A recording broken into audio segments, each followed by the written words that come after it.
This program is brought to you by Newsworks in cooperation with the City of Eau Claire. This program is simulcast on WRFP-LP 101.9. To the clocks that I can see from here, it's about time to start the meeting. The commission is called to order. Gregory Granlund, the vice chair for the commission, so I will be taking over for Eric today. I'd like to thank everyone who's come to be part of the public process of getting these things approved and selected and adjusted to meet the public's needs. The meeting is being broadcast live by Valley Media Works, both on Charter Channel 994, WRFP LP 101.9 FM, and online at their valleymediaworks.org address. The Plan Commission attempts to conduct its public hearings in a relatively informal manner, within the constraint that we must deal with all the issues before us in an orderly and businesslike fashion. We give the applicant an opportunity to speak first, usually with an introduction by the city staff, and then others after that, either for or against the proposal, are permitted to speak once, hopefully. Occasionally we have called people back to clarify a point when there's been further discussion. We do request that everyone who speaks try to restrict their comments to the issues before us, avoid unnecessary repetition, and to be prudent in the use of their time. We want to be sure that we have adequate time and energy to review and discuss all the items with equal diligence.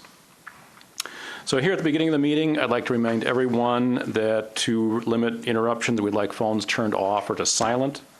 If you plan to speak this evening, please fill out one of the yellow or orange colored slips that are kept in the back of the room. This is a public meeting, and we like to have things correct when the minutes are produced by the city. Hand them to Ryan. He's at this end of the bench, or they can just simply be placed on the end of the counter. When you do come forward to speak, please introduce yourself and give your address just for the viewing audience. It helps to keep people in mind of where they're related to where the site in question.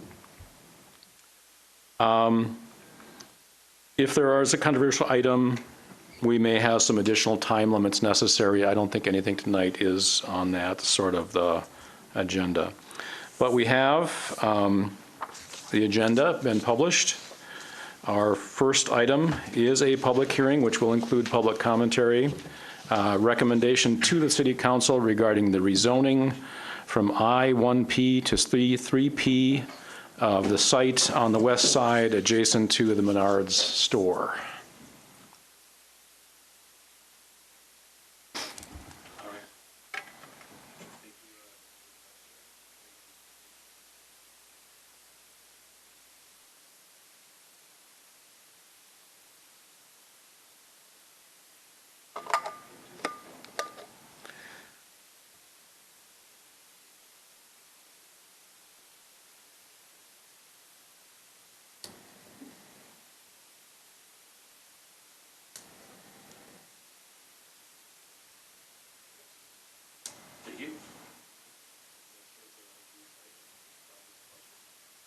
Here's the zone property from I-1C3P.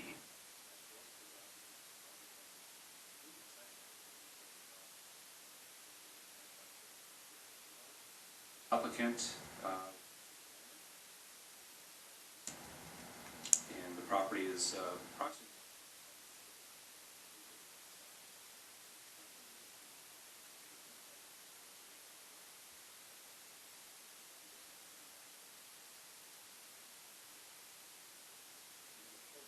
retail service.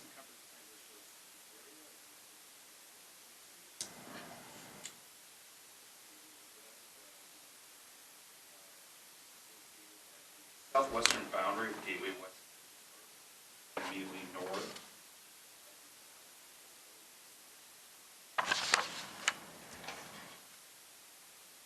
Property is currently zoned I-1.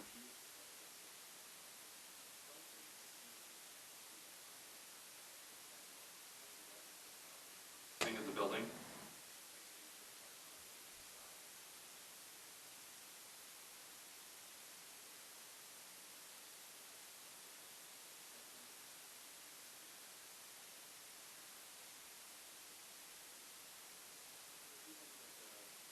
Staff did want to note, again, the comprehensive plan does identify commercial development. Surrounding area is zoned both C3.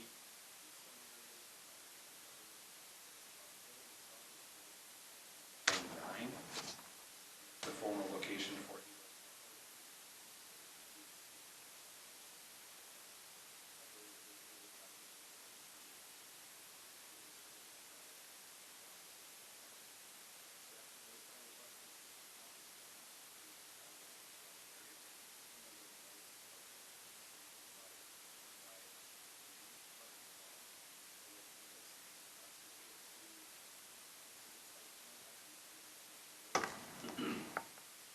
pedestrian connection.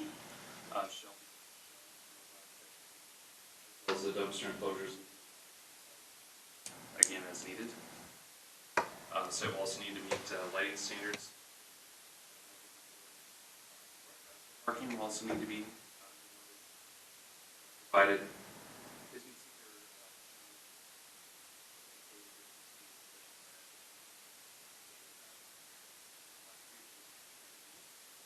Shown to be relocated. Part of the parking lot expansion.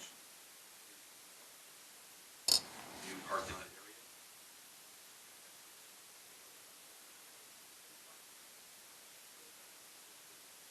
And then the curb cut itself.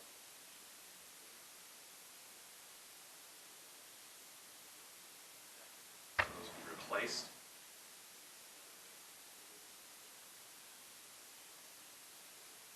Specifically relocated to the other side of the driveway, the parking lot itself as well. Gravel you can see here identified.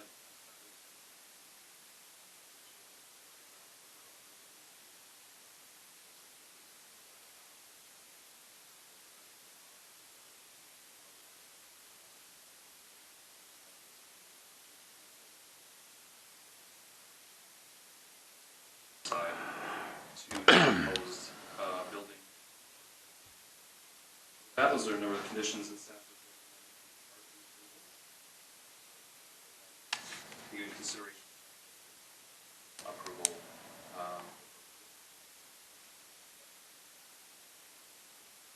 Approval. Commissioner Gregert?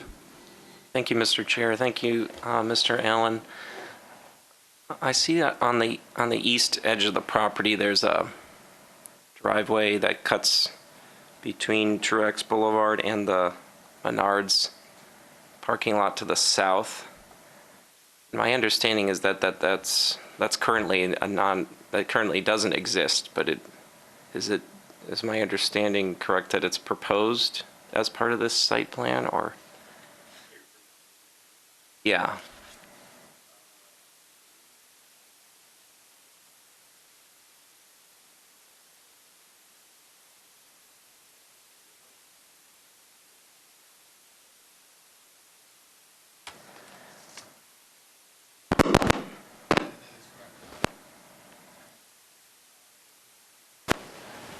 My understanding is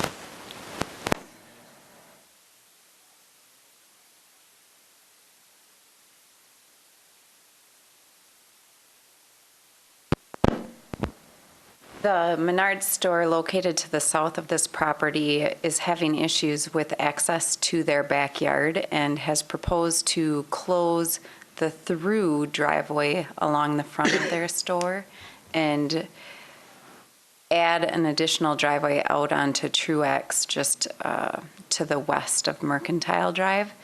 That additional driveway will service trucks that are using their backyard and allow for truck turning movements to be separated from vehicular movements of the parking lot. We believe that circulation will help the parking lot and it will help the safety of the site, so that was administratively approved through engineering.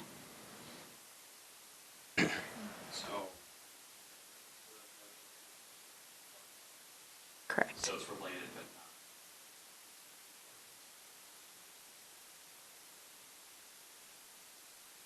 but Mr. Gregert again.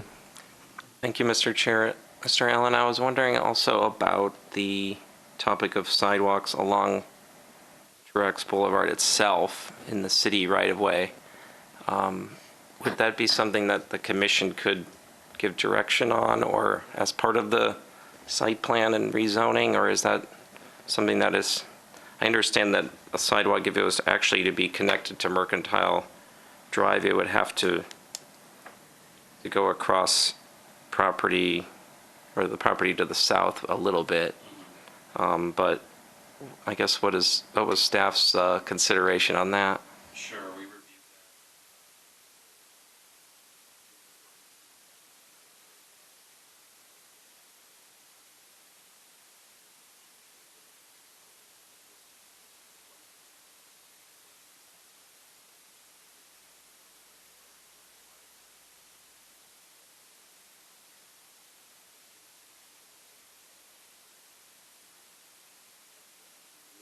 That's why we're stopping.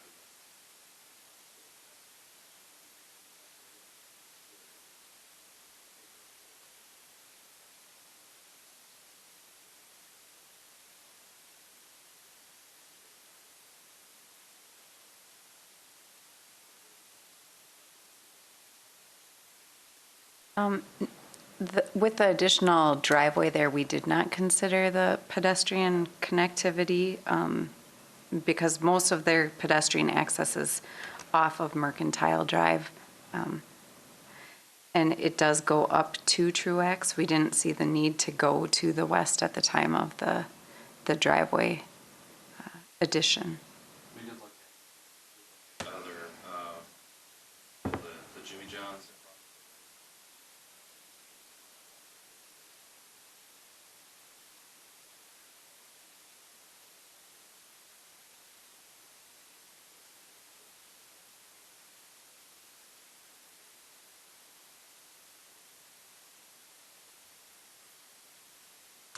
As a follow-up Follow-up, question. go ahead.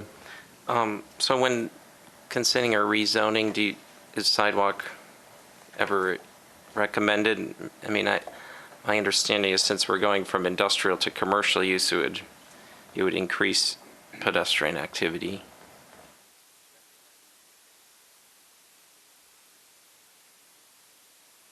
Utilization of the site and the current.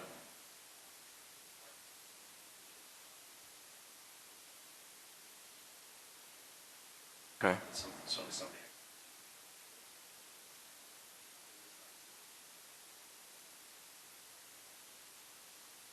Thank you. Are any other questions for the city representative? Yes, Commissioner Christopherson.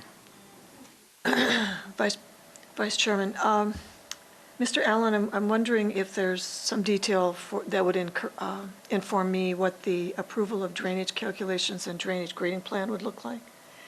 I noticed in other items on the agenda for this evening, it was real specific as to how the solids would be reduced. I'm just wondering what this would look like on this Menard property.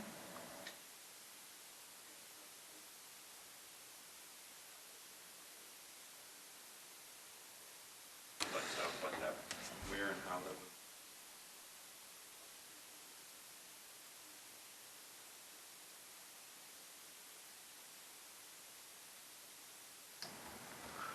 would. Right now, the requirement is for a 40% reduction in total suspended solids. Calculations need to be submitted to us showing that those are met. Typically, it will show how the flow goes across the parking lot and what type of treatment they will be using to meet those total suspended solid reduction requirements. Okay.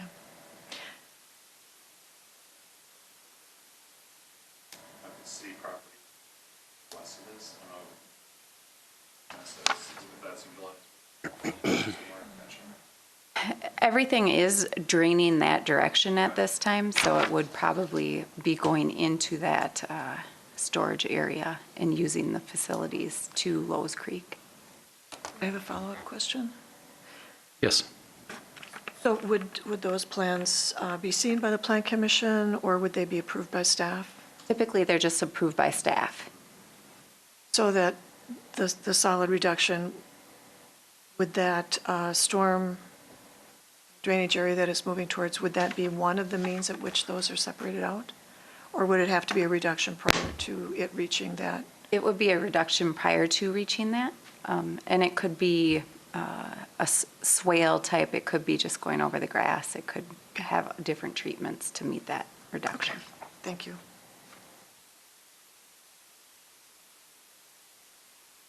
Any other questions?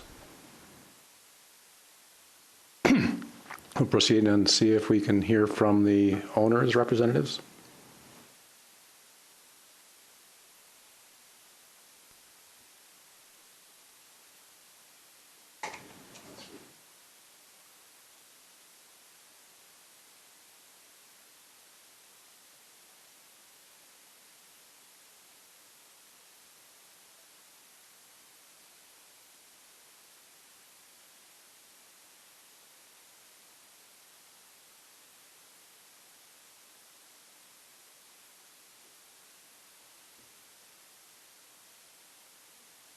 Good evening. My name is Nick.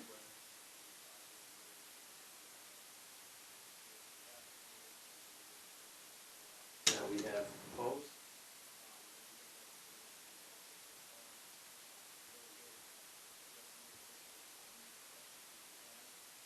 I did want to state, I did.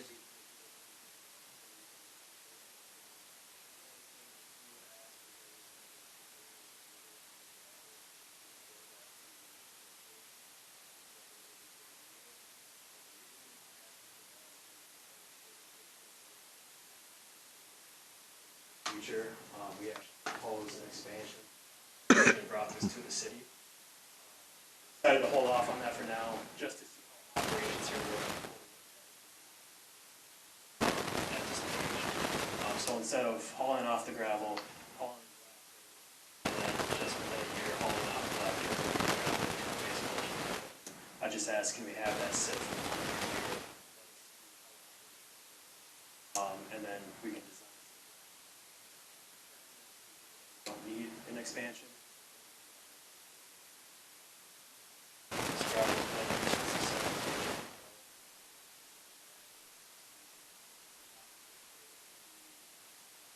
Parking or anything. Makes a lot of sense not to.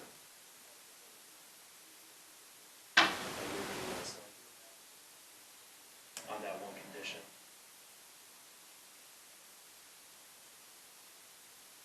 Any questions from the commission? Yes, Mr. Seymour? Thank you.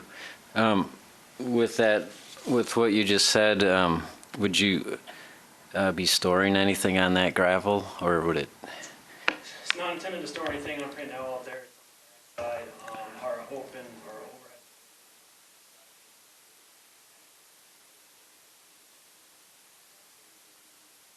Open as fast. Okay, thank you. Yes, another? Question for Mr. Allen. Would the city be open to that, or is that for us to decide? Yes.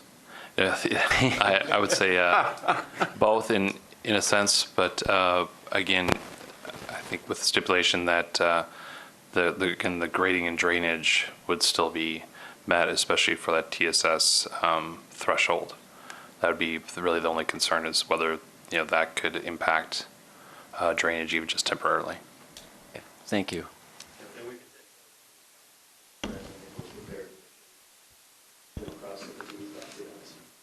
Thank you. Additional questions? Thank you, sir. We'll move on to the public phase of this. Is there anyone here who would like to be speaking to this issue from the public? I'll ask again. I don't see any hands jumping up. So with that, I see that there don't seem to be any public members of the audience wishing to speak on this, so we will move to request a motion from the council. Yes. Yeah, I'll move, we recommend with staff recommendations to include the 1-year moratorium on the gravel. See a second? Yes. So are there Is there discussion from the council? Seeing none, I will say we call the question. All those in favor? Aye. Any opposed? Same sign. Motion is passed. Congratulations to Menards for the rezoning and initial site plan review. Our next item, a public hearing for recommendation to the City Council, an area of public zoning, a project belonging to the city, one that I will not be able to comment on or vote on, but I'll remain up in front watching for hands to raise. Presentation first by Mr. Ivory.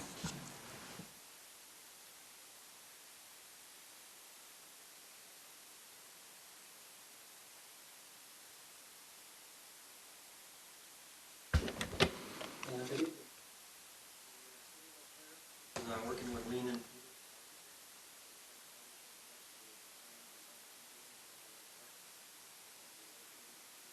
southeast of the parking lot for the playground,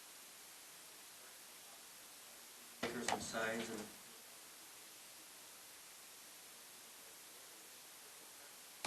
with the first half, and here the Chippewa River.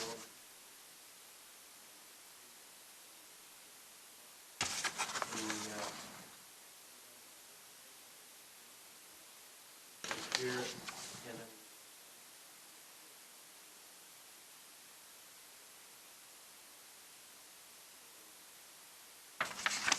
zoomed in.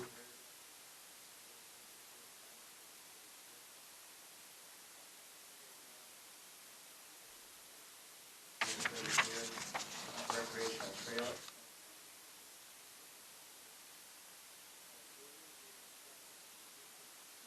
Pathway extends from the band shell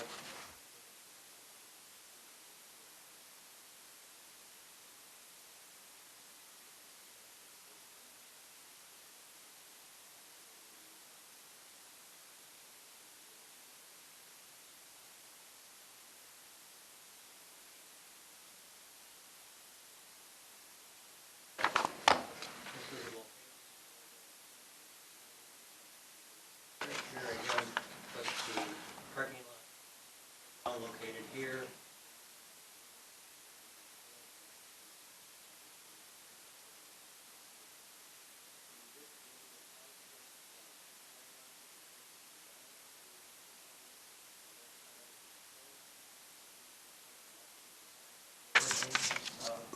Sidewalk actually underneath the overhead, and then we'll do sidewalk connection from over to the existing gas.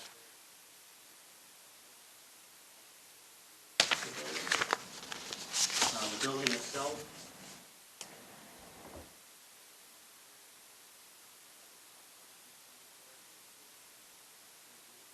With the east portion being the picnic facility utilized for restrooms. So this would be the east portion facing the Chippewa River. Used for the restrooms.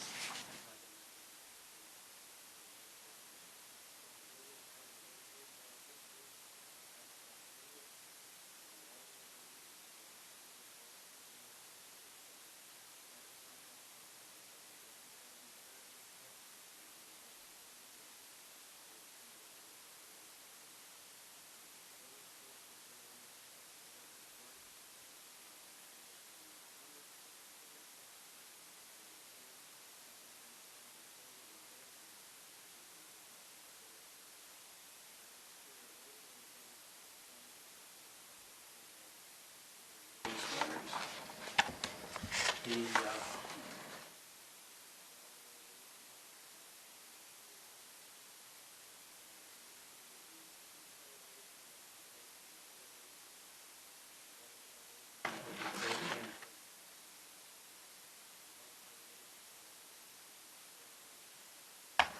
south elevation.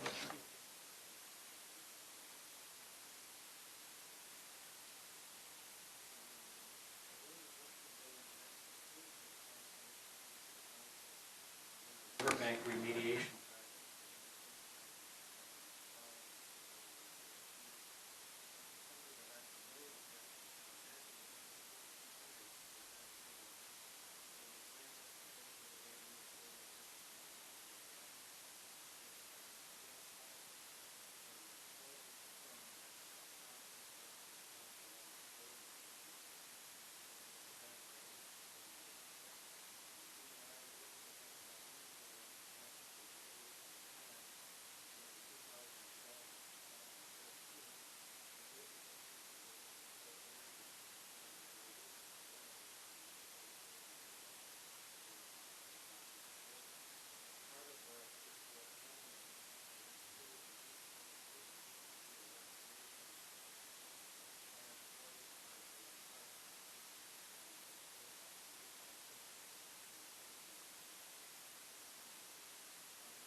pavilion is located.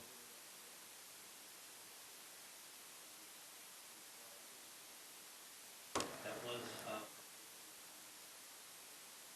also showed a small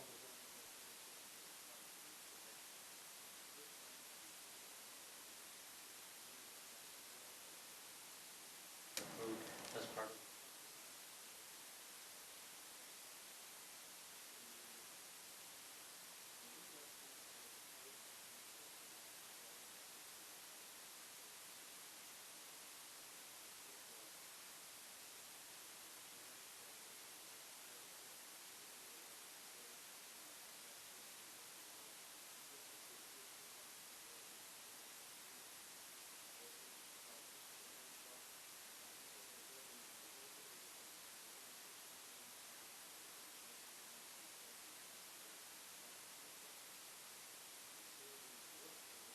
poor condition.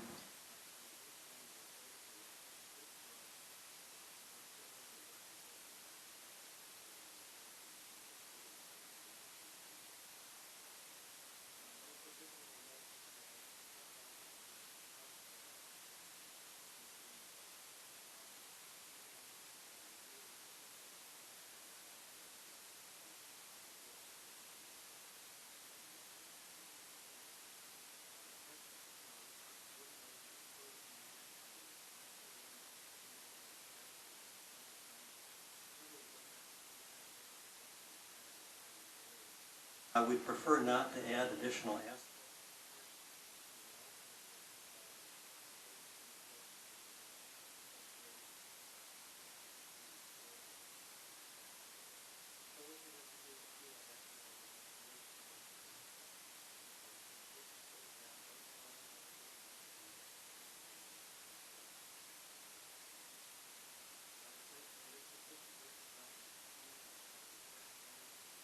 And the Parks and Waterways.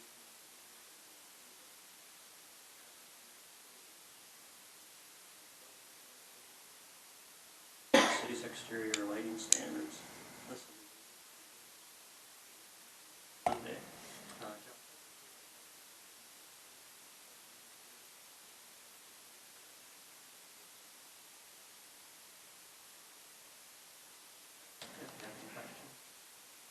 Is there anyone from the commission who'd like to ask? Mr. Brunholt? Yeah, Mr. Ivory, the existing building where I recognize there's equipment that, or electrical equipment, will it still continue to be used as a restroom or will it be closed up? No, we'll close that up as a rest. Storage. Follow-up, please. Can you speak to how you determine the size of the restrooms that you're building? First of all, I was glad to see there's larger capacity for the women's restroom, but it seems, given the events that occur, just doesn't seem like it's large enough. I may be wrong. That.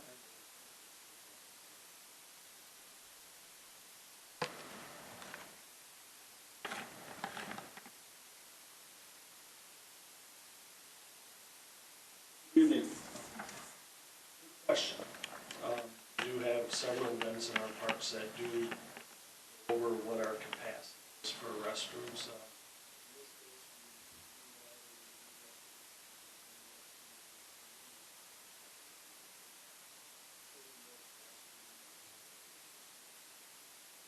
Those events that we have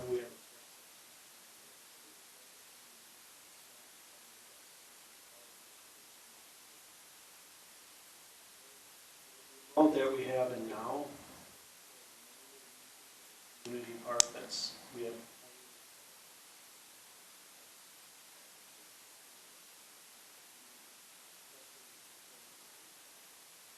Anything that would become large. Okay, thank you. Mr. Gregert? Thank you, Mr. Vice Chair, and Mr. Pippinger. I guess a follow-up to that is, are there any events that currently occur at Owen Park that you would guess would require portable restrooms? Well, I mean, we have several events that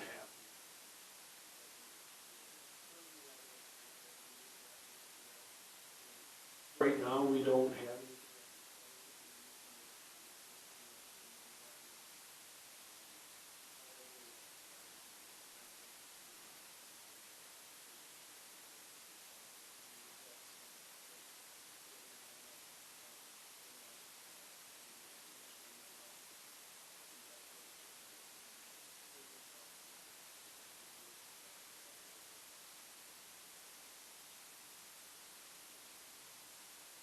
Additional question? Whole nother question.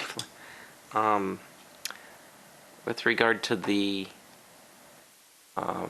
pavilion and restrooms area, is there going to be some sort of signage to delineate that that has restrooms in it? Because I imagine there's going to be people looking from a variety of different angles, and they may confuse the other building that is going to exist still, the former restrooms. And then also, will there be any other types of signage, like a place to post, to put posters, like a display case or information case on the building?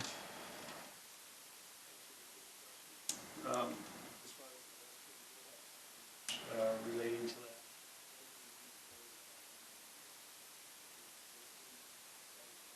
that. That's posted that.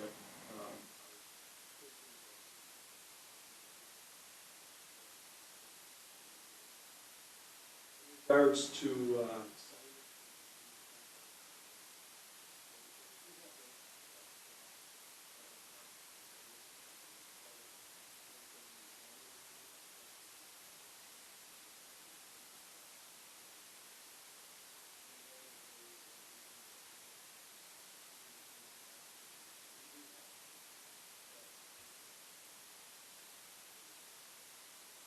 we haven't put one, it doesn't show on the design right now. The staff that we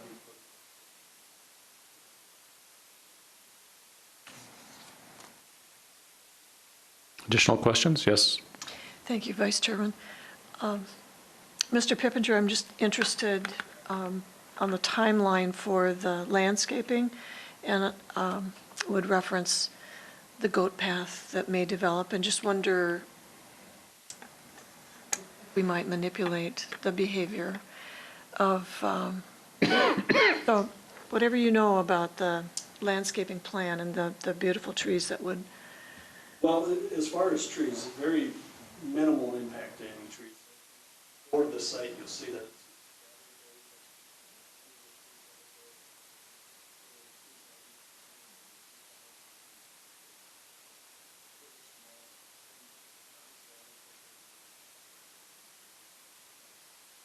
I can tell you that the view from this.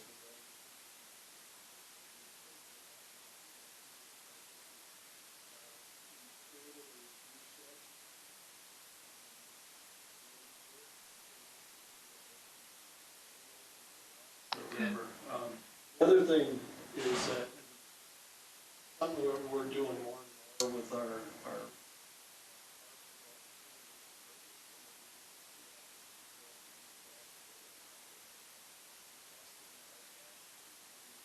started out with over 10,000.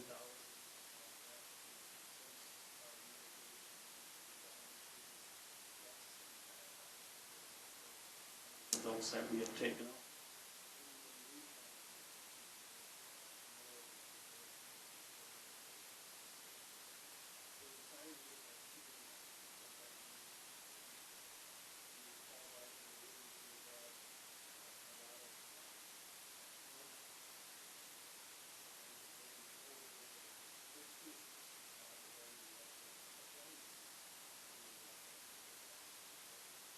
Goal as an urban forest.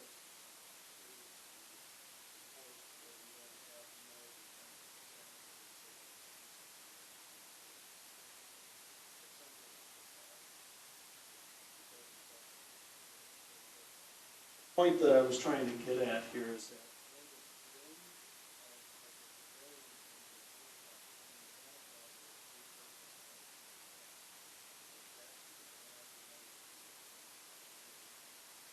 again, I think this will be a very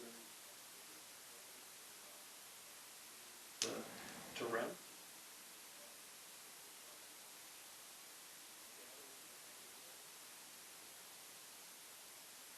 And it certainly needed.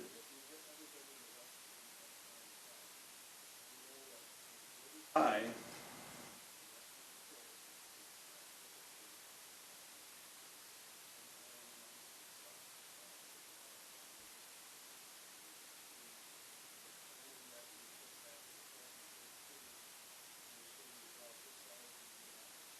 Floodplain to make sure that that rescue.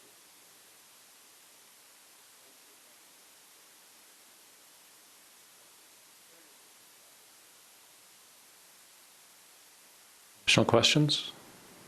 Mr. Seymour? Thank you. I think it's an excellent plan, and I look forward to seeing it go in. Do you have a time frame for this project if all things go well? Yes, the plan would be to go out for bid.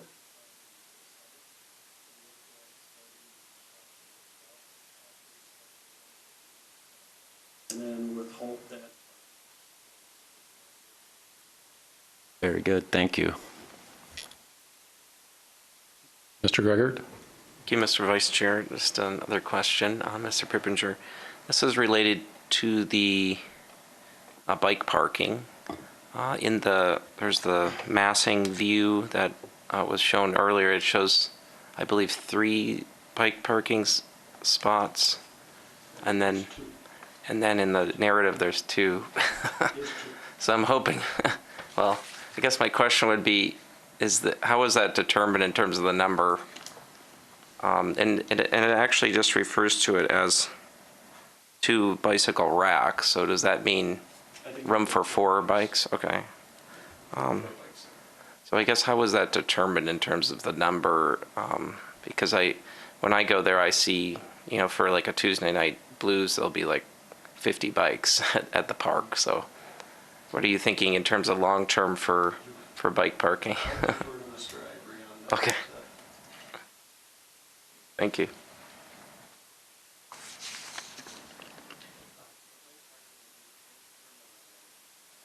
Ordinance and requirement for this type of structure would be.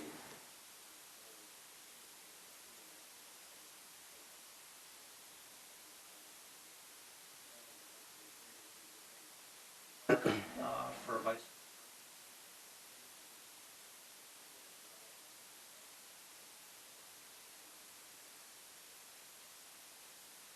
Follow-up question. Yes, sir. I guess what would be is there some consideration for the long-term bike parking near the band shell? Has that been considered? I think there's a temporary rack that's placed there right now, but for summer. That would be something.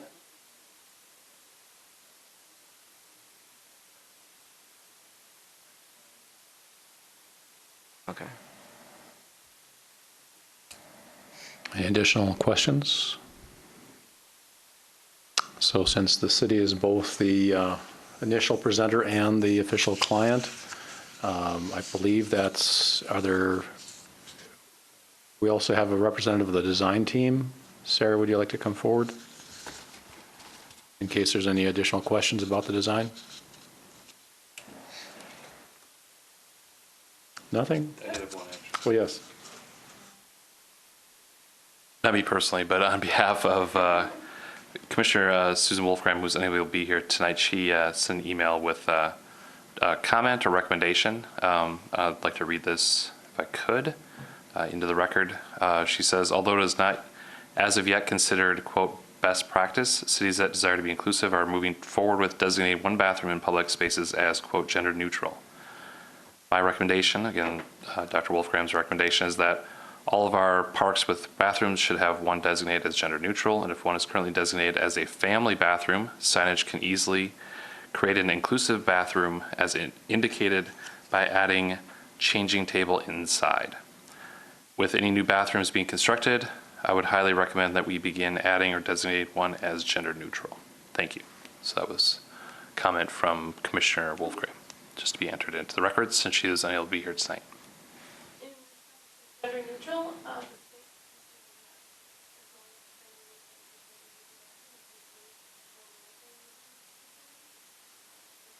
Signage can say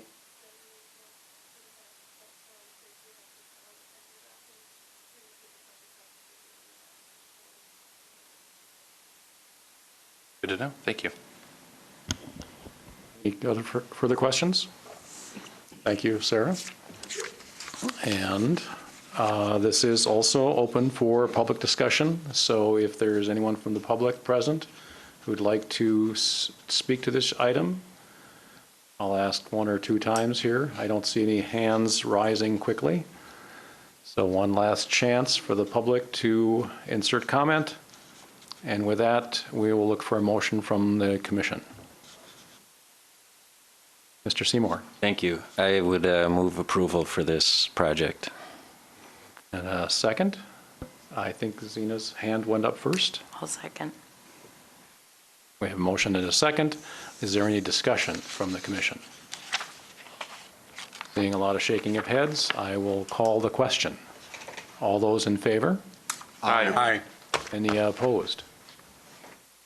Like it has passed. Congratulations to all those who participated in the design and presentation of this proposal. So in the next item on the agenda is a public discussion regarding our approval of a site plan for Bucer Concrete. Applicant is CBS Squared, and the location of the project is 2680 Fortune Drive in Eau Claire.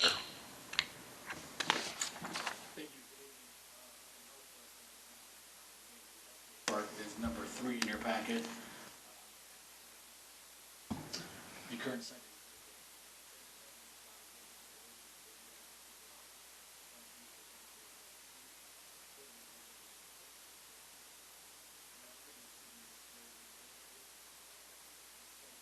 At 2680 Fortune.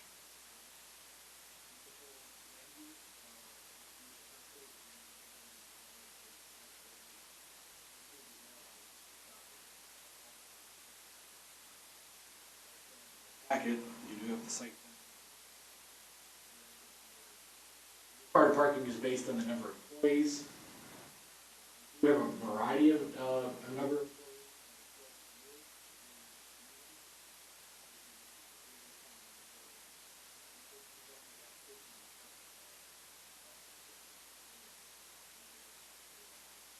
My understanding of the business.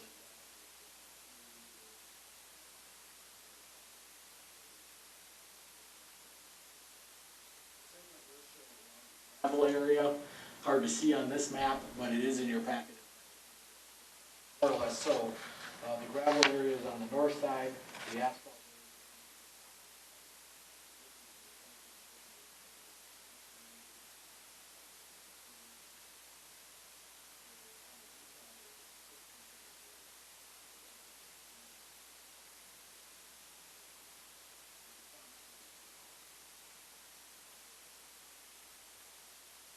On the site plan is noted to have the gravel and asphalt to be used.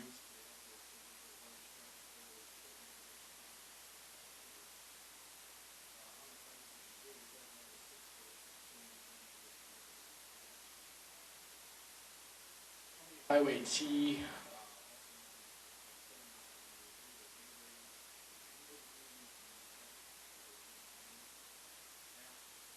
Did look at the site. As you come in.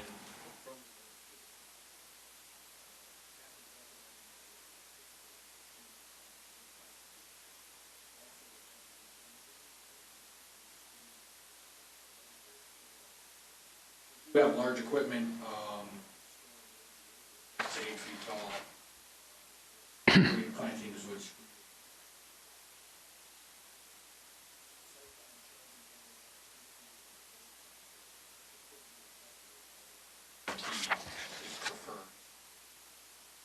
That noted too, they will.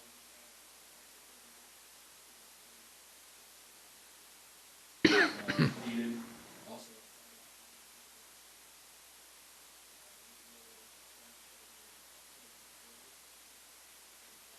To meet the city standards. The Gateway Board has approved the site plan and the sale of the property and is in support.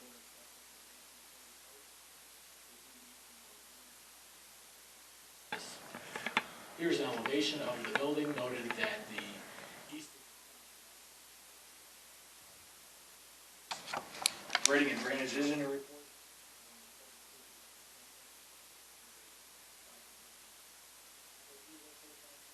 review tonight. With that, I'd be happy to answer any questions. Mr. Seymour? Thank you. Mr. Petrie, I think you misspoke when you said staff would prefer a 6-foot fence. Pardon me, You 8-foot fence? You meant 8, yep. But They are proposing a 6-foot on site. okay, just to clarify. And Thank you, that wouldn't be a condition necessarily, or it's not a condition as it stands now. We could add it as a condition? Is that what you're implying, or? Yes. Okay. 6 conditions. Okay, thank you. Additional comments? Looks like there are no further comments for you. Is the representative of the project available?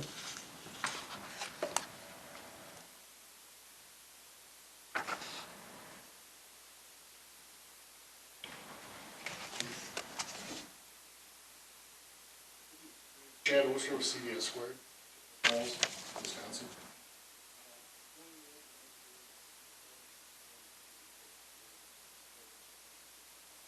T there.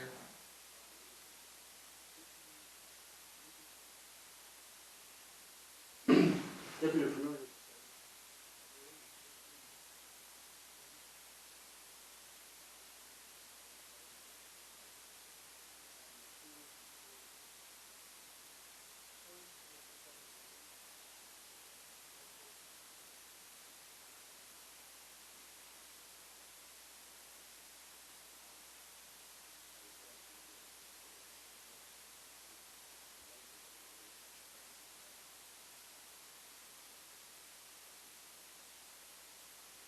Any questions, comments? Yes, Mr. Pedersen? Why the need for the 36-foot wide driveway? We have low boy.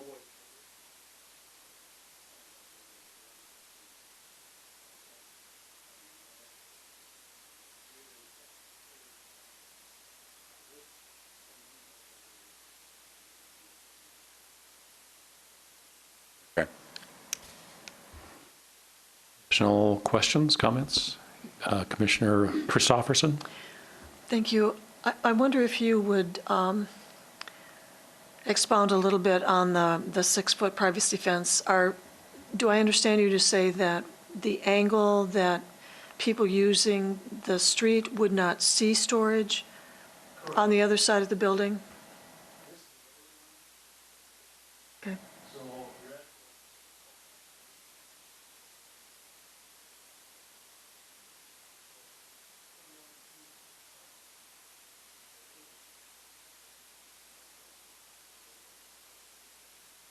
Is there a chain link along the, Along the north side. yes? Oh, thank you.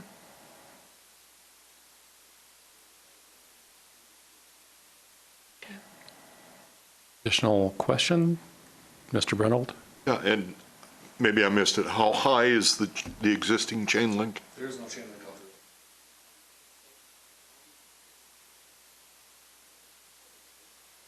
out there. Okay. And reason for conflict on the color? The black tents.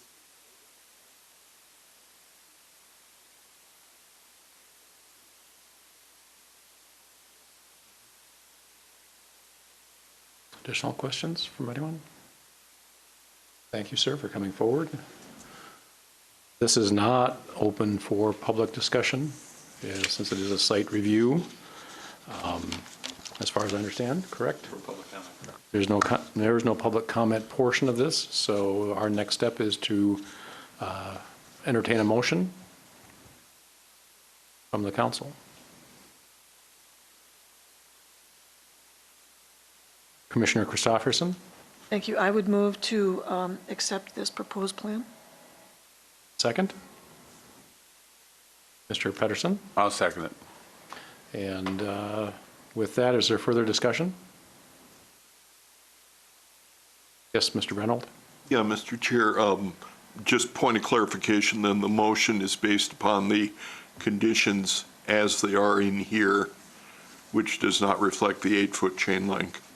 Correct. There's been no alteration to the original proposal. Okay, Thank you. Then it sounds like we're ready to call the question.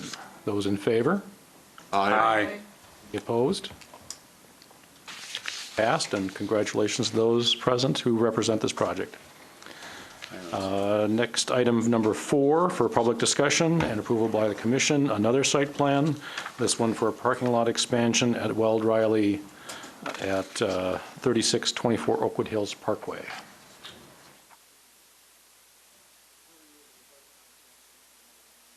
Located just south.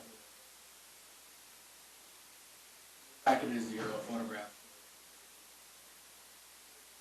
That's owned by the same.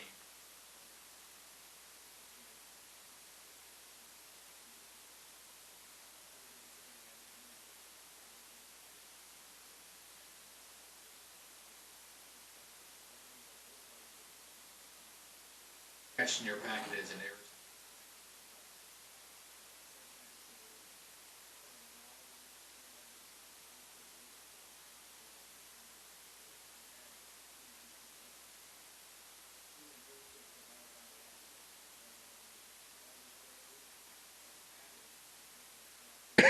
Location up to 60 employees are on.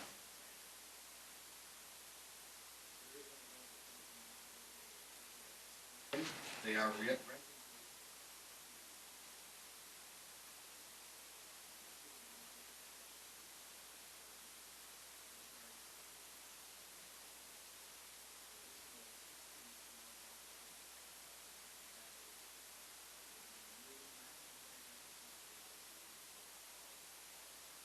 With a sidewalk.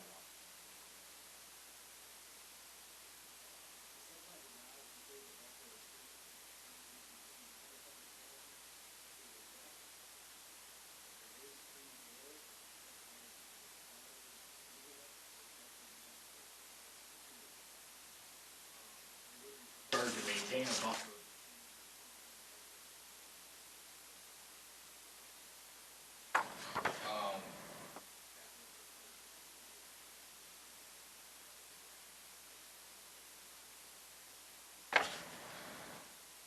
Proposed parking lot also would require a parking lot easement, even though they are owned by the same people. If in the future.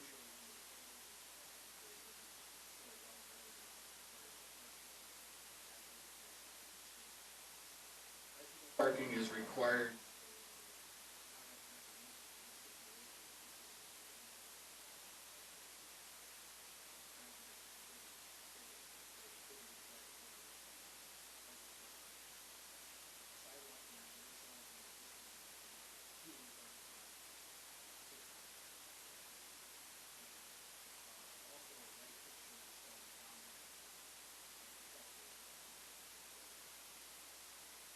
Also on the site plan.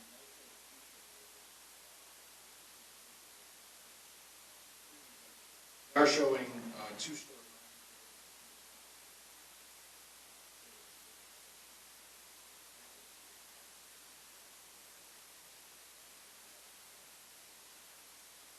Parking requirement for that.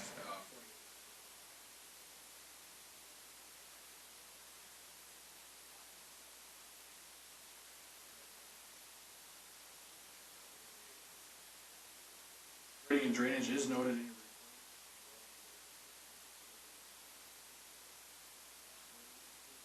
Need to be met.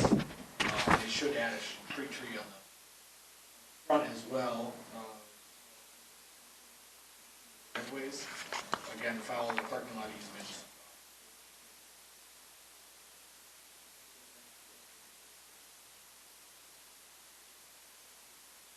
Commissioner Christopherson. Thank you, Vice Chairman. Mr. Petrie, were I'm assuming those residential buildings are owner occupied?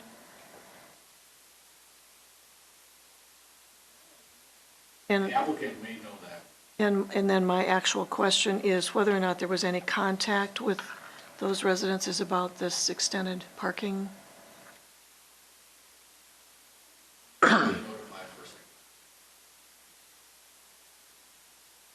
May I Yes. follow up? Yes, go ahead. Is it possible to make an exception in that case? to notify them. My wonder is whether or not they would see that as a change in the safety access to their property from the back.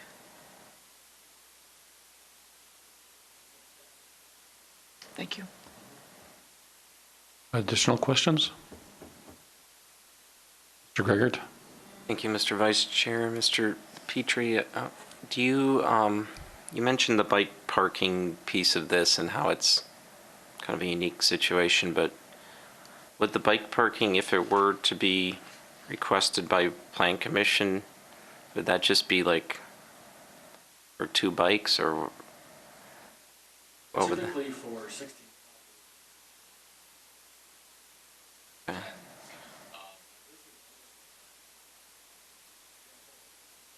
There's a gray area in the code. The way I actually have the code. Talks about off-street bicycle parking facilities shall be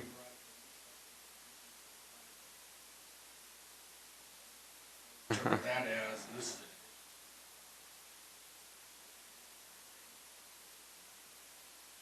Applicant may agree. To be honest with you, I'm not sure how many is this.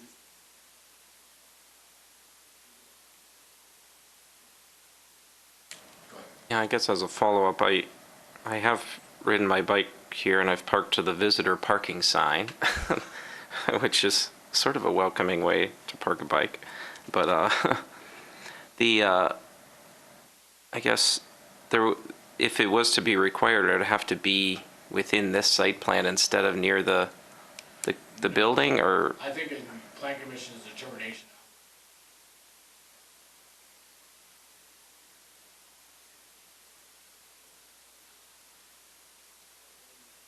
Shown on the site plan here. Mm-hmm.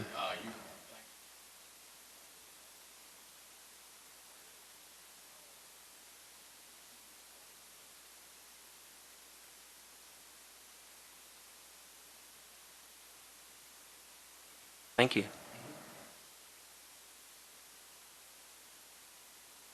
Additional questions?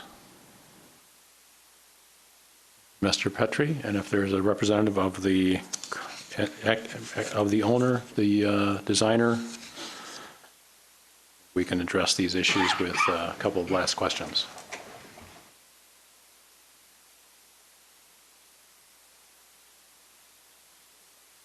Hi, I'm Dan Knoll.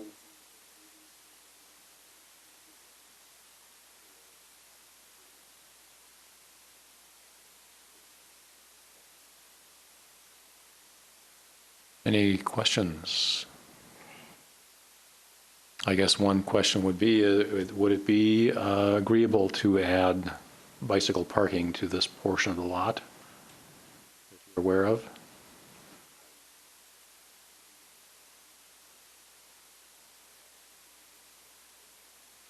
Okay. Then doesn't appear there be any other questions at the moment. Thank you very much for coming forward. We'll entertain a motion from, yes, Mr. Gregert.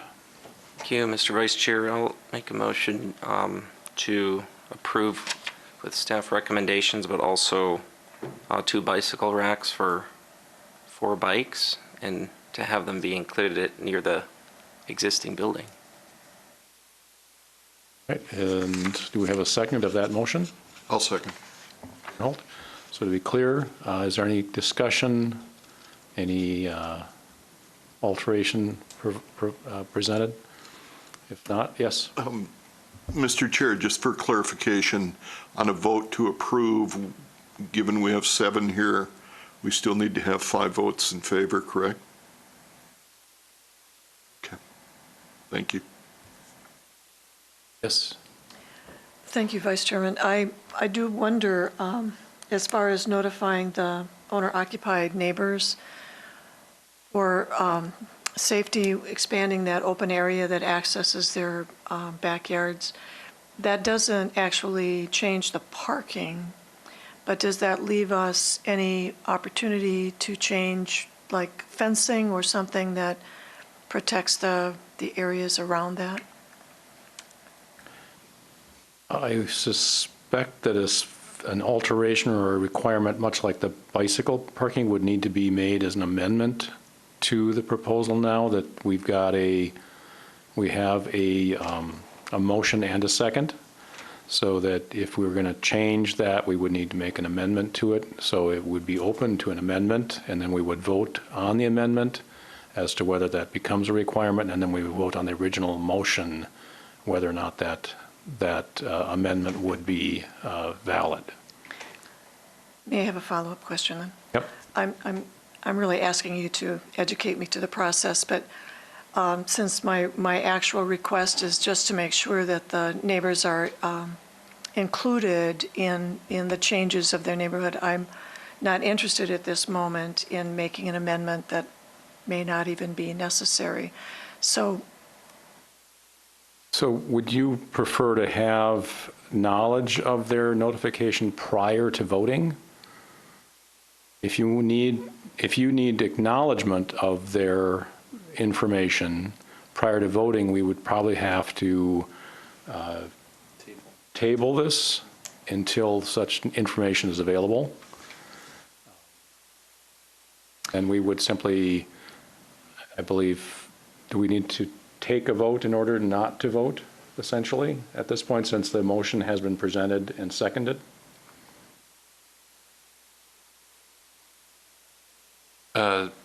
I think any of the commissioners could offer a motion to table, and then that would have to be taken up immediately. So yes, that would essentially, if we would like now to interrupt the voting process to set this aside until we have acknowledgement from the owner that they are accepting of those, then we could essentially re-examine this at our next meeting. So my last follow-up question would be, I'm wondering about the urgency of this construction project. That would be my question of the... Yes, that would be a question for the design team. Is there a need to get this underway with speed so that we can't have trading of information and response before? We would need to come back to a meeting in order to complete our vote.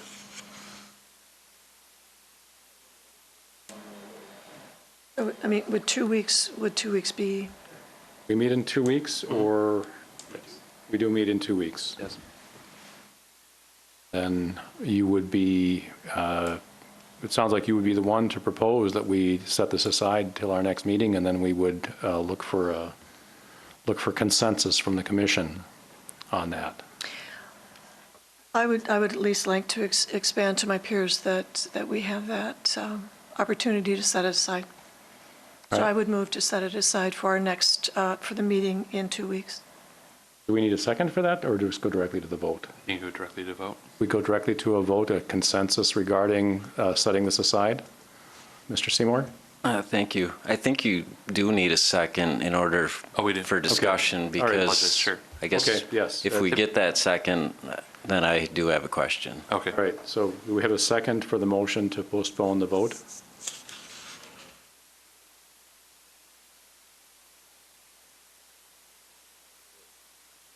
Will you second it, please? I will second it just so I can ask my question. Certainly.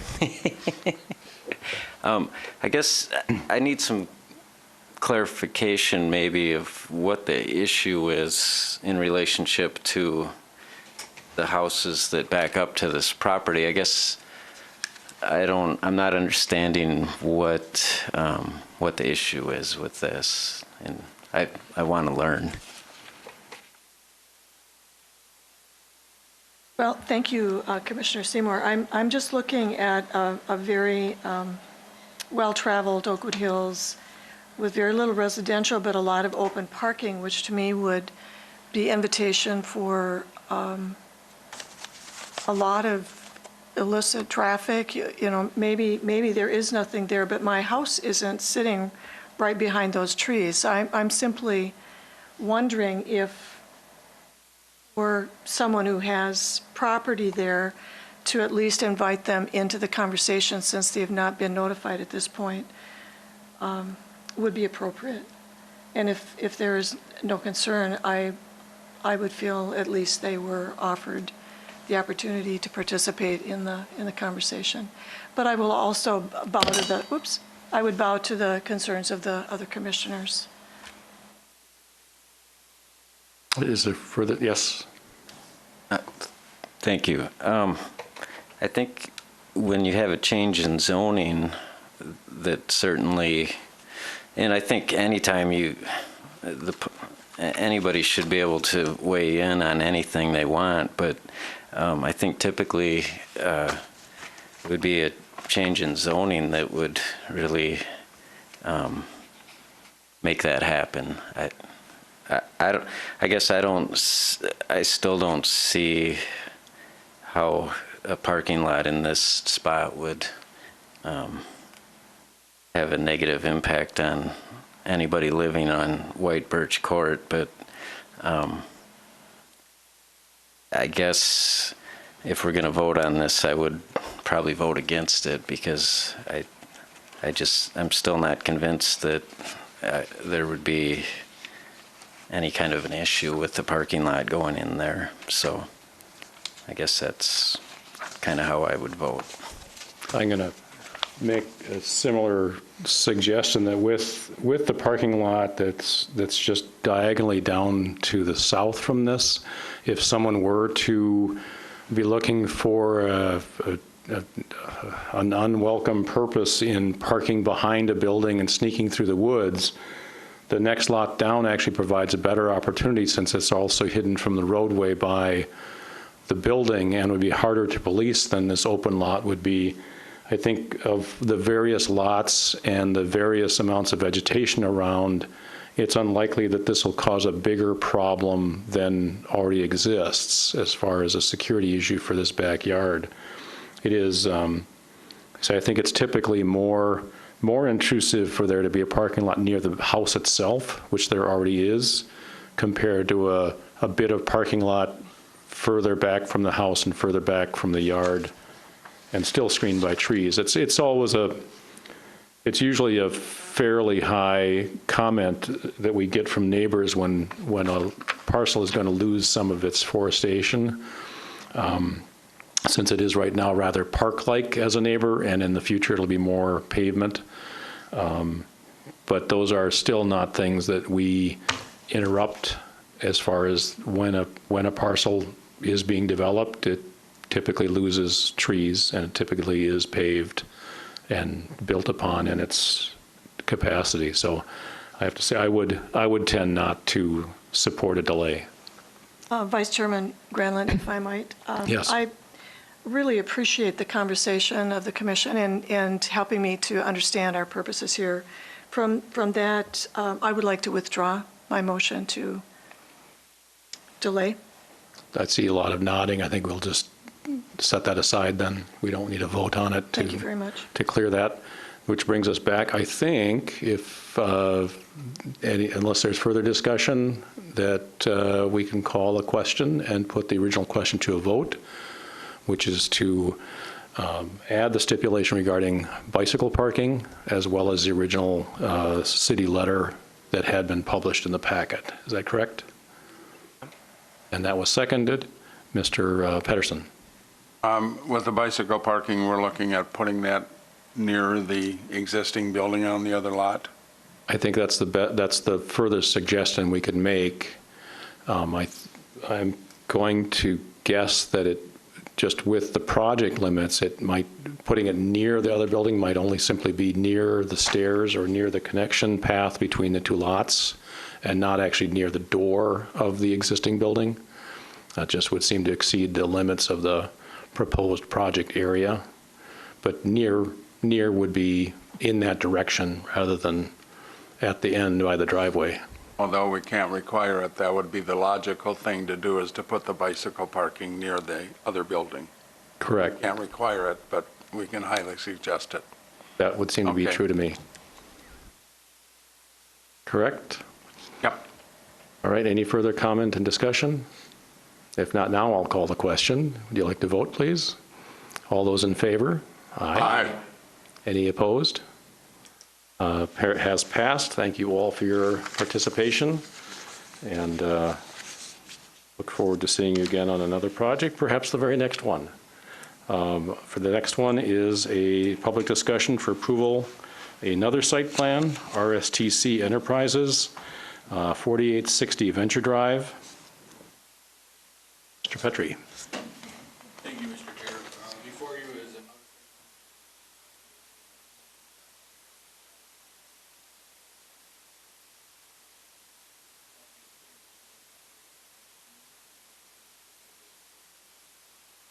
For a relocation of ours. The site plan shows 16,000 square foot. Assembly and manufacturing. The building will function.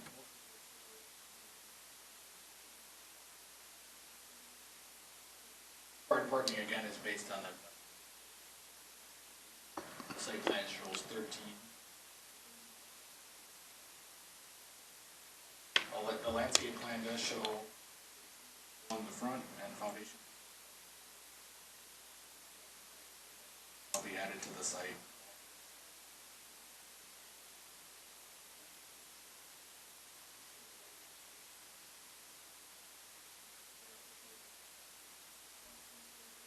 Way and 135. Improve a wider.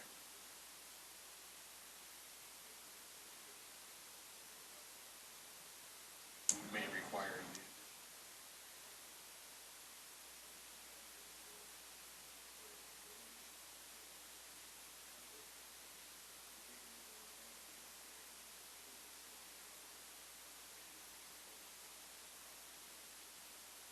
Tomorrow morning at the meeting. With that, again, there's a few conditions. But with that, I would be standing for any. Any questions from the council? I don't see any, Mr. Petrie. We now have the potential presentation from the design team or owner's representative.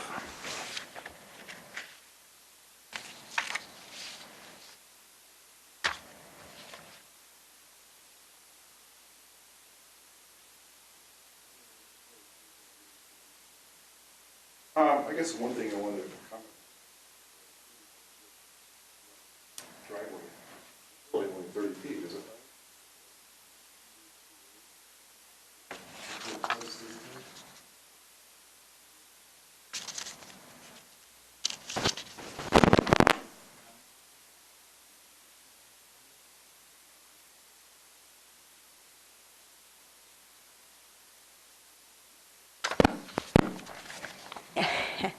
Sorry, I was looking at the site plan here.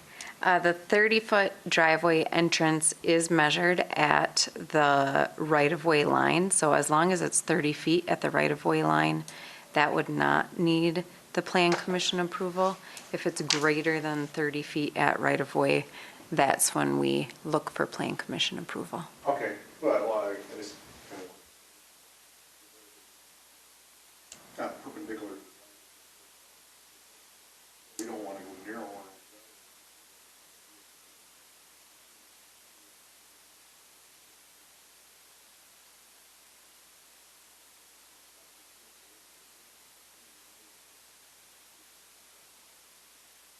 We just want to make sure that we're accommodating the types of traffic that are using the access points and making sure that we don't make things too wide to introduce additional conflicts that aren't necessary. Right.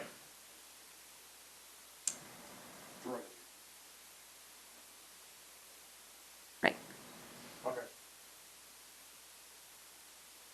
Any questions from the commission? Doesn't appear to be any questions for you, Okay. Thank you very much for coming forward. So that closes that part of the discussion. The next would be, we're looking for a motion to recommend, to approve this site plan. Mr. Pedersen. I'll make a motion to approve the site plan, and if needed, to allow a 35-foot driveway as it is measured at the right-of-way line. Even though it's showing 30 feet, it could be 35 as you go along the right-of-way Diagonal. line. So I'd like to include that in the approval, too. All right, is there a second? I'll second. Thank you very much. Is there discussion of this as we go forward? Looks like there are no hands raised for discussion, so it's time to call the question. Those in favor? Aye. Any opposed? I don't hear any comment, so it has passed. Thank you once again for coming, and all of those who are interested in this project. At our next point here, discussion and direction, our first item for discussion are short-term rentals.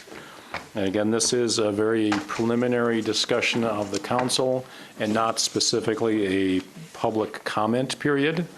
Don't know if someone may have come in order to comment. It looks like the audience is now leaving the room.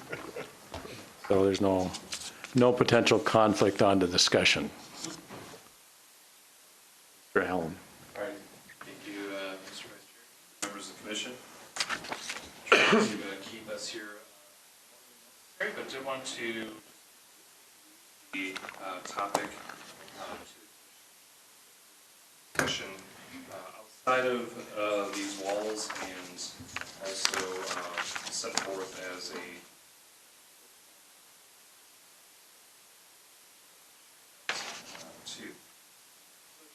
introduction. This first really came to staff back late last year when the City County Health Department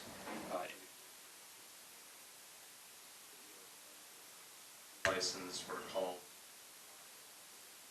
tourist rooming house. We show here as one of the first. All staff have been researching regulations for these uses. Terminology from art.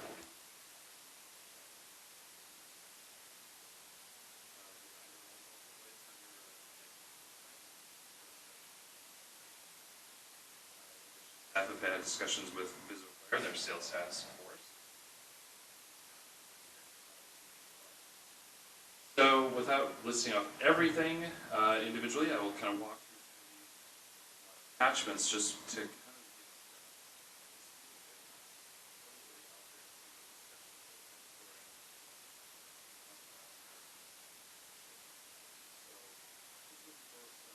conversation and input here tonight.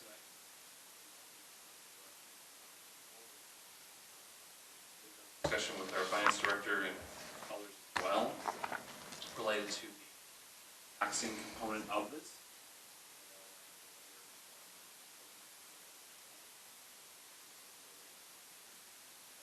Of mixing the business, I guess, regulatory.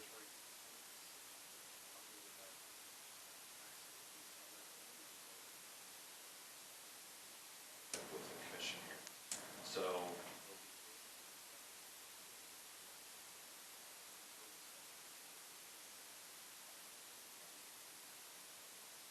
discussion focusing on permanent land use and so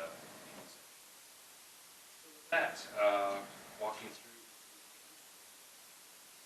First is really just again to acclimate us to the regulatory environment in the state. So the first several pages relate to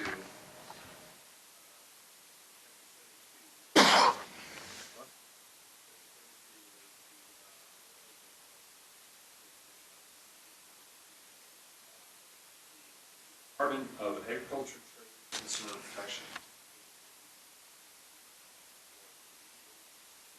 Or I'm guessing it's DATCAP.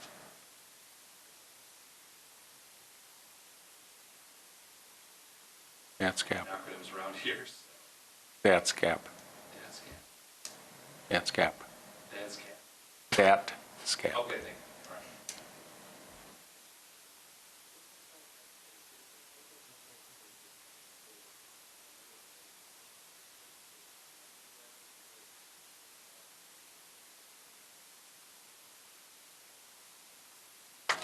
Moving into less dry regulations, which are more local in nature.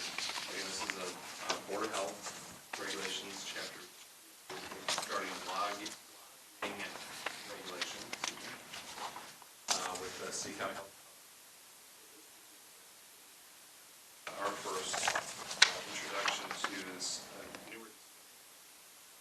with the county late last year.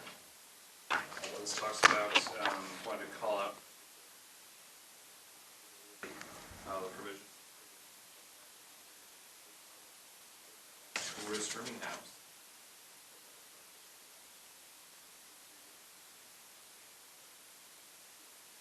In Boulder County.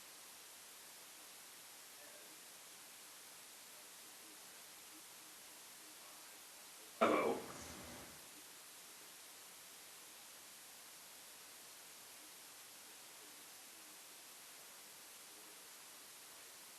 For the short-term rental. Breakfast.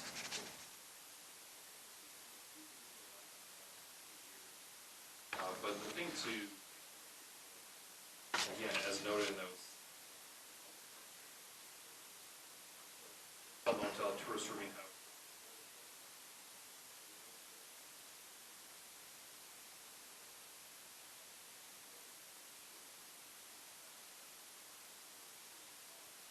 It talks about kind of the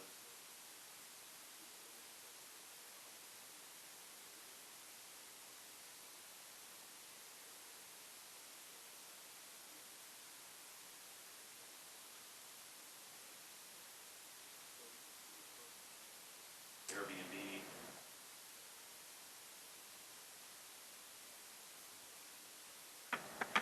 Could be also a bed and breakfast. Bed and breakfast doesn't necessarily have to be. So, again, just kind of that you've seen bed and breakfast houses show up.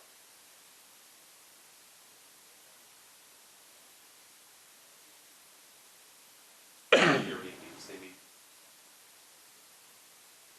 to operate more like for bed and breakfast houses, which could potentially.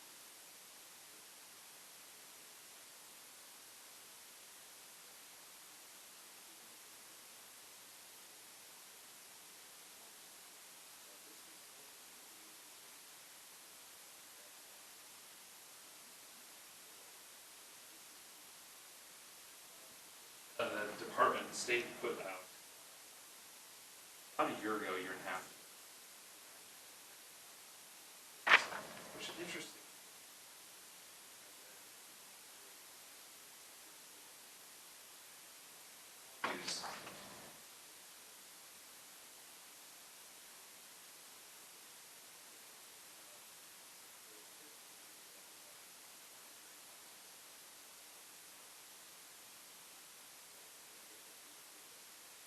It obviously tends to be helpful in kind of sorting things out.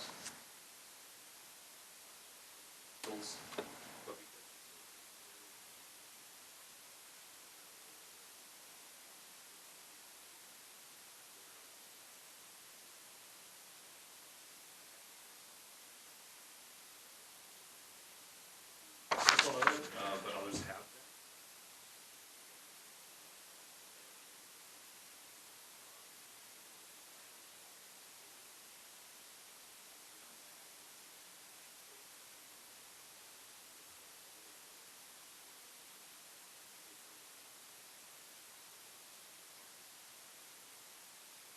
Hotels starts to be a little more clear.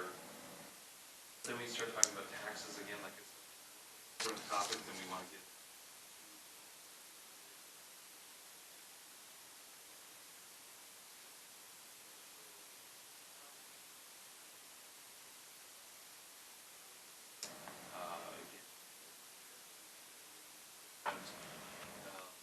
If you don't live there.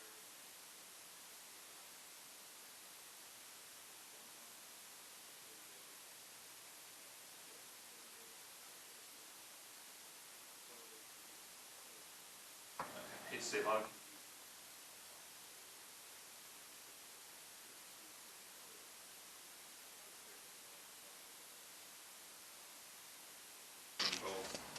both of those were from Jody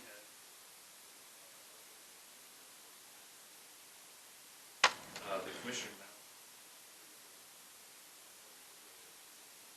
now publication within happens quarterly, so it's up to you.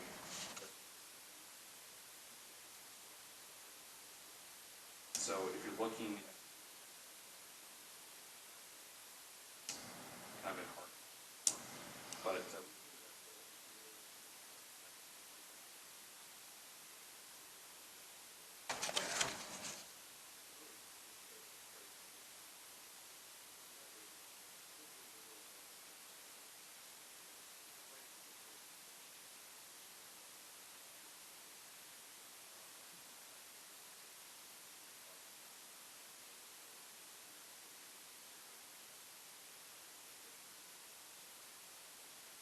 other economy items such as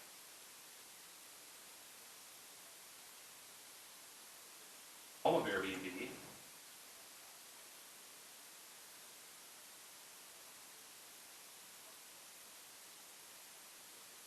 a lot of wide variety.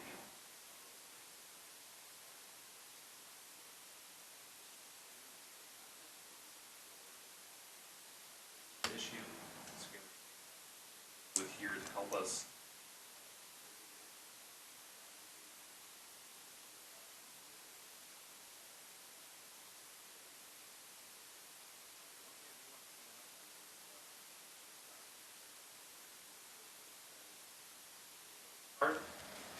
large-scale enforcement of illegal because of the inability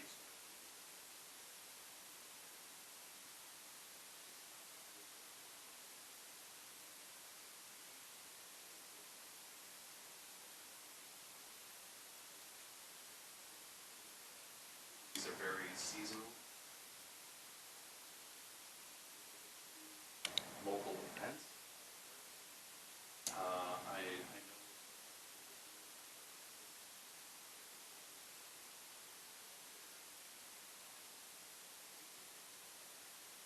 their house.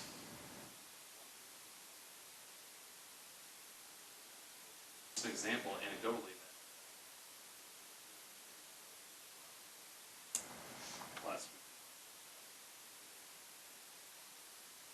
Just post that on Craigslist.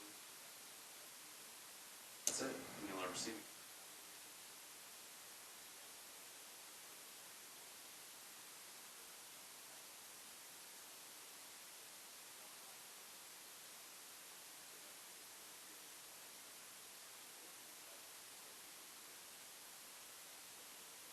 Then one house will.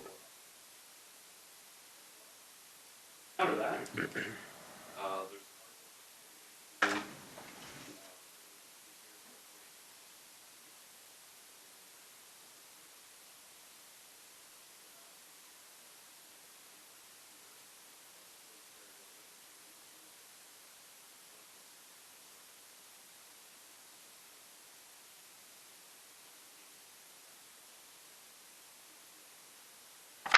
a lot of them talking about, there is no, here's the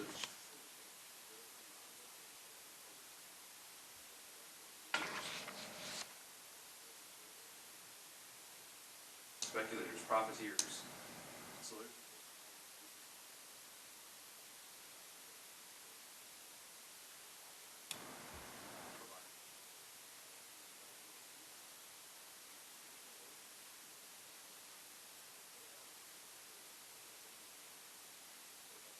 different types of things where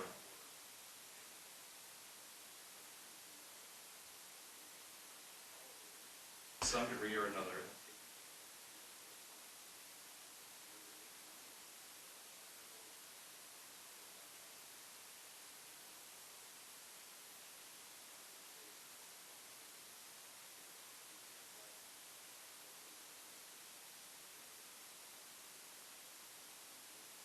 Long approaches to this and the fact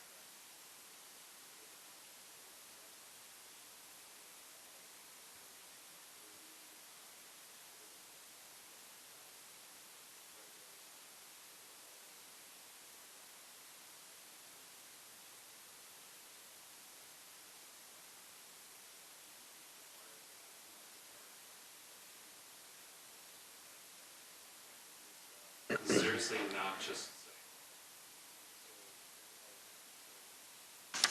scattered and messy that we just should.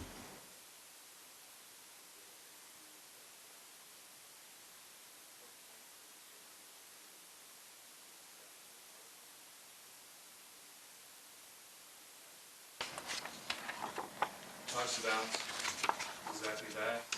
Ultimately, despite all the hype about the short-term rentals are fundamental. So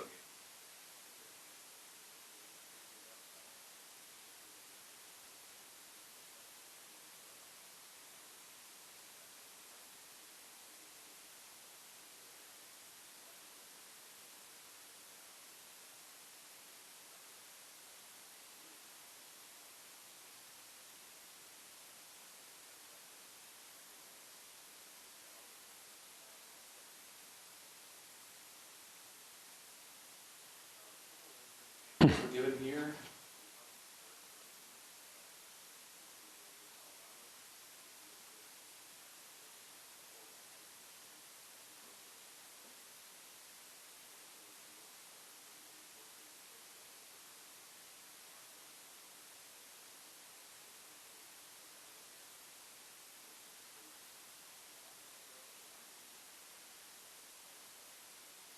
Segment cap. Block. And start allowing density block.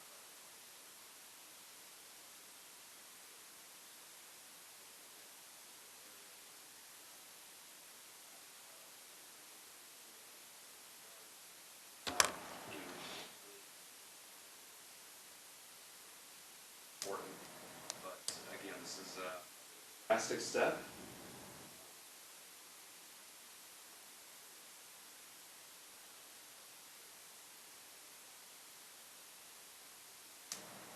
That's again a bit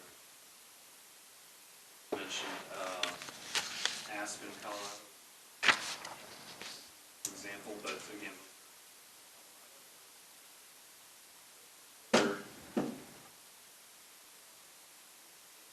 Environment that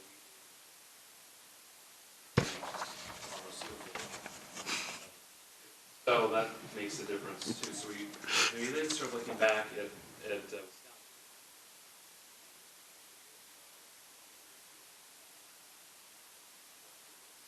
women.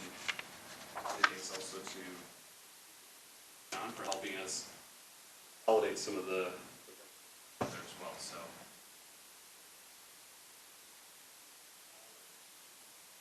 Much of the credit, I should say.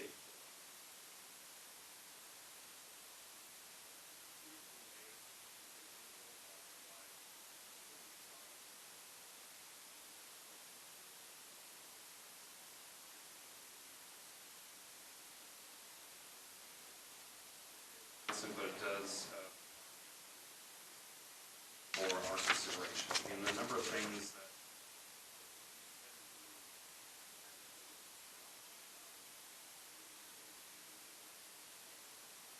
as we go forward, because handling houses as well, and they're more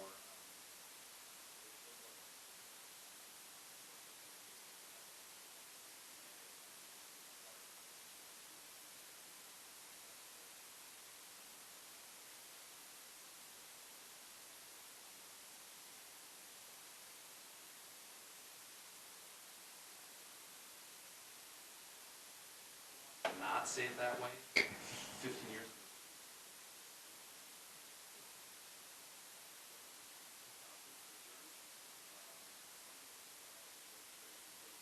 Being, there'll be a number of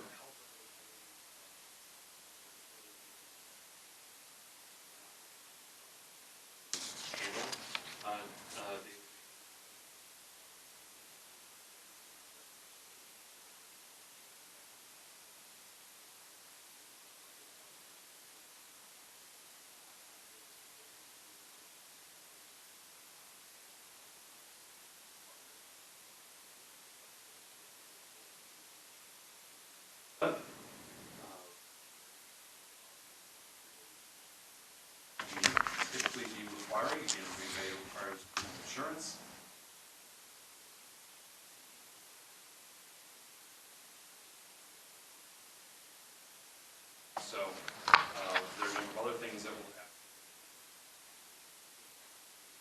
high level of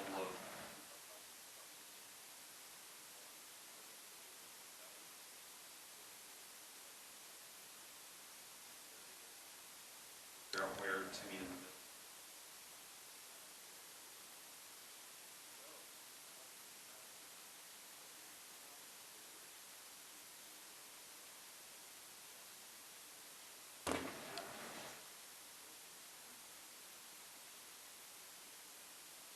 middle. Good. I have I have 8 questions so far. So is there essentially one defined or one definition then that's missing perhaps from our zoning that skips over one of the descriptions of what this category is? Because we have hotels, motels, rooming houses or something, and we don't have a description of what a short-term rental is in that set of definitions, so that we can start to describe this at all.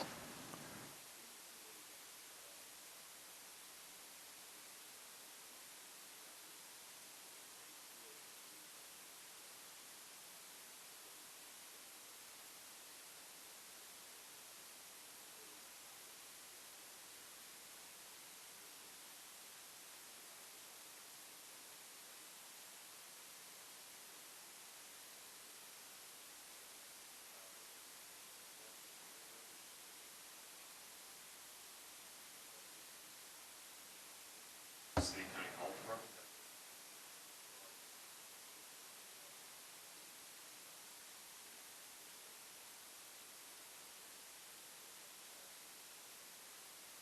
Can that be done?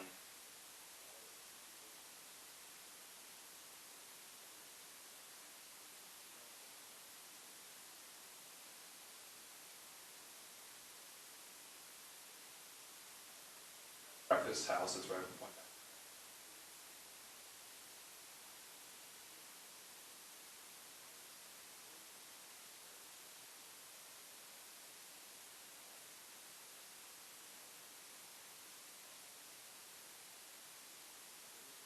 Missing. We have, I think.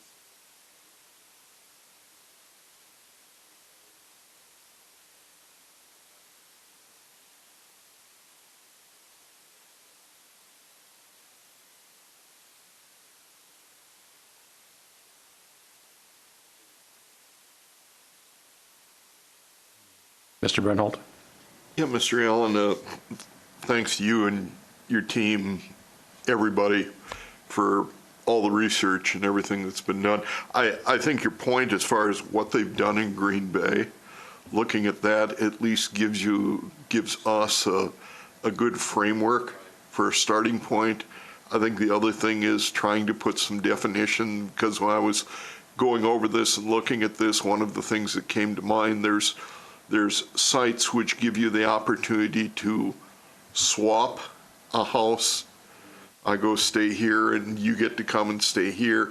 Is that included or not included? I mean, trying to put a fence around this is going to be a challenge. I think one of the things that's going to be important is not to let the perfect get in the way of the very good, because I think it's good we're addressing this, and I think we can get some structure behind it. And there's still going to be things that come before this commission and before the city that we don't address, but I think it's important we're starting this. Mr. Greggert?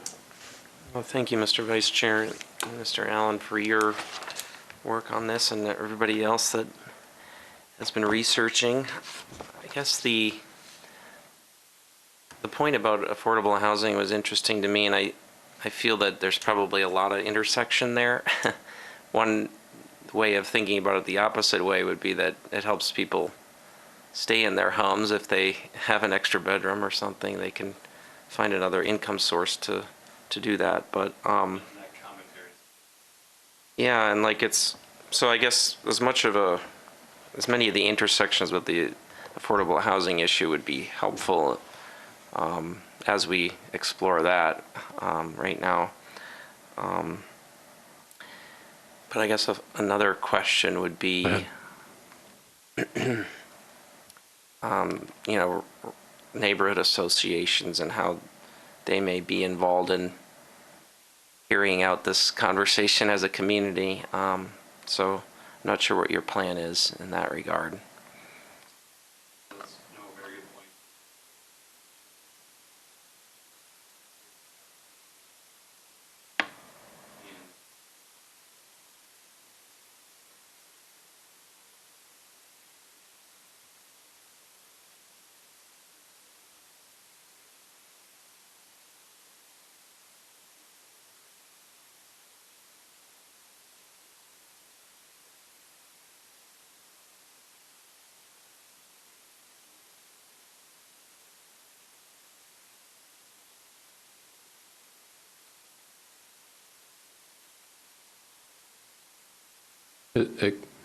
Is there anyone who's treating this more or less as a home business occupation?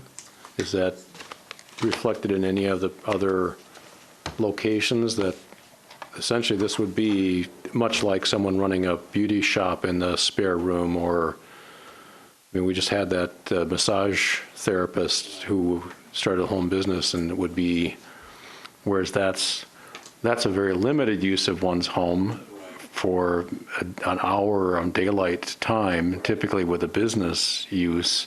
I would think that many neighborhoods would be a little bit concerned about non-local residents in their neighborhood.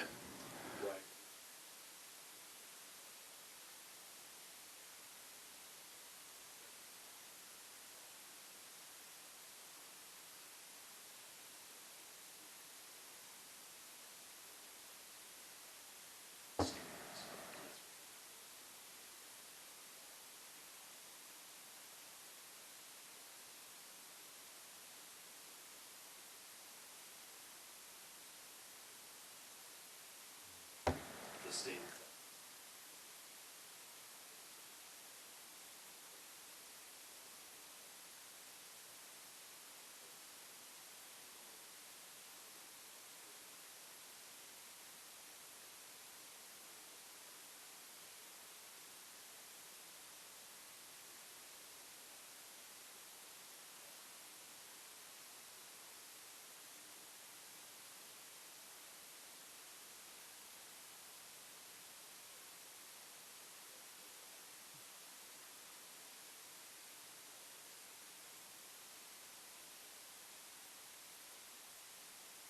Additional questions from anyone?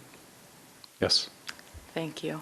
I just wanted to say that I appreciate all of the research. And it's important to kind of think with how everything has changed and Airbnb and all of this stuff and how the accessory dwelling units kind of do overlap with this, is that it's better to kind of have something than nothing. Kind of like what you were saying is perfection is, it's not going to happen. There's so many factors and exceptions and things like that. But to come up with some type of a guide or somewhat kind of what Green Bay has done here that you've attached for us, I think is very helpful. And especially, I guess, people involved in real estate, I've had a lot of customers and people just asking me, and I guess I wouldn't know where to begin with them either. So some type of a guide to refer to people who have an interest in doing something like this would be very helpful.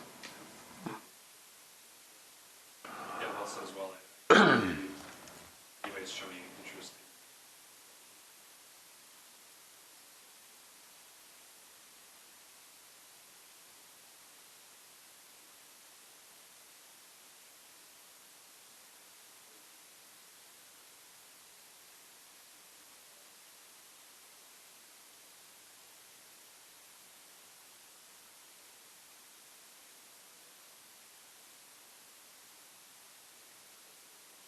Identified here too is that there does start to become a real big difference between those who are renting out their own personal home, even if it is the whole house versus just a room, versus those who are absentee landlords, for lack of a better term.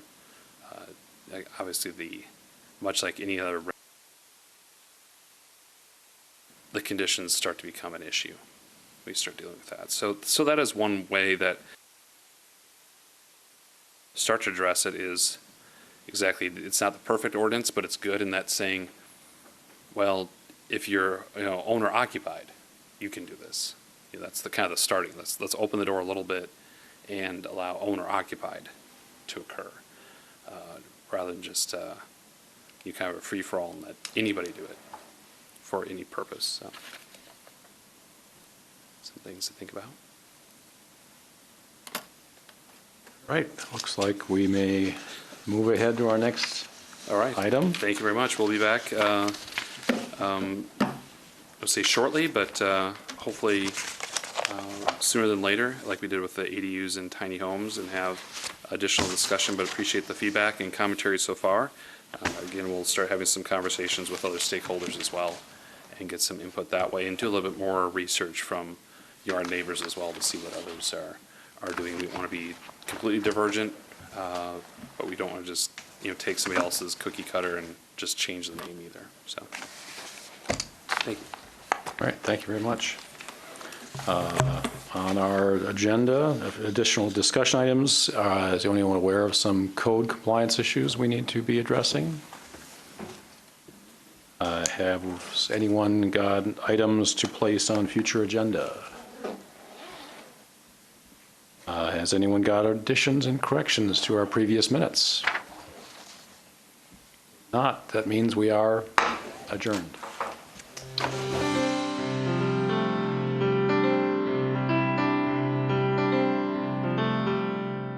This program was brought to you by a cooperation between Newsworks and the City of Eau Claire.